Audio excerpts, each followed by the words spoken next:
Το κότσι είναι μια από τις πιο συχνές παθήσεις του ποδιού. Ένα σημαντικό πρόβλημα περισσότερο υγείας και λιγότερο αισθητικής, που μπορεί τώρα να αντιμετωπιστεί εύκολα και απλά. Πρόκειται για μια σύνθετη παραμόρφωση της πρώτης άρθρωσης του μεγάλου δακτύλου του ποδιού. Η παραμόρφωση αυτή δημιουργεί βλεσσότητα, παρέκκληση δηλαδή προς τα έξω και στροφή του μεγάλου δακτύλου ως προς τον άξονά του. Η φυσική εξέλιξη της νόσου είναι η παρέκκληση του μεγάλου δακτύλου προς το δεύτερο ή το τρίτο δάχτυλο, τα οποία παραμορφώνονται με σφυροδακτυλία ή και γαμψοδακτυλία ή και εφύπευση πάνω στο μεγάλο δάχτυλο, καθώς και από κάλους στα δάχτυλα αυτά. Ο μοναδικός τρόπος για να εξαφανιστεί το κότσι είναι η χειρουργική επέμβαση. Η χρήση ανώδυνης μικροχειρουργικής τεχνικής, διαδερμικά, με τοπική αναισθησία, εξασφαλίζει ποιοτικό και μόνιμο αποτέλεσμα με νοσηλεία λίγων μόνο ωρών. Πρόκειται για μια επαναστατική μέθοδο αντιμετώπισης της παθολογίας του άκρου ποδός, η οποία βρίσκει εύκολη εφαρμογή στο πλαίσιο της ελάχιστα επεμβατικής χειρουργικής στο κότσι.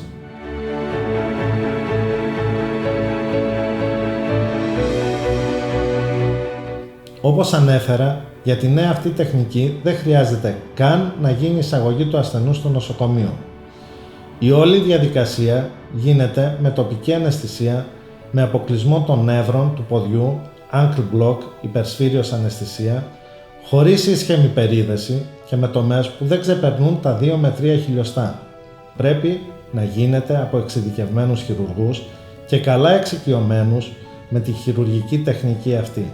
Η μέθοδος αυτή μπορεί να συνδυαστεί και με mini open προσπελάσεις.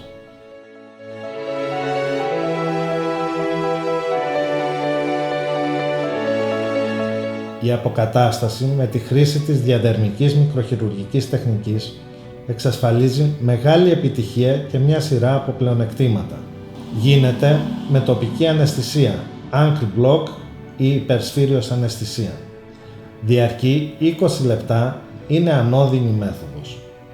Δεν μένουν ουλές και η νοσηλεία διαρκεί λίγες ώρες. Δεν τοποθετείται γυψονάρθηκας και ο ασθενής επιστρέφει πολύ πιο γρήγορα στις δραστηριότητές του. Η μεταγχειρητική περίοδος είναι ανώδυνη. Η φόρτιση του χειρουργημένου ποδιού είναι πλήρης και άμεση. Και τέλος, τις περισσότερες περιπτώσεις, μέσα σε 3 κιόλας εβδομάδες, ο ασθενής μπορεί να φορέσει αθλητικό παπούτσι και σιγά σιγά να επανέλθει στις συνηθισμένες του δραστηριότητες.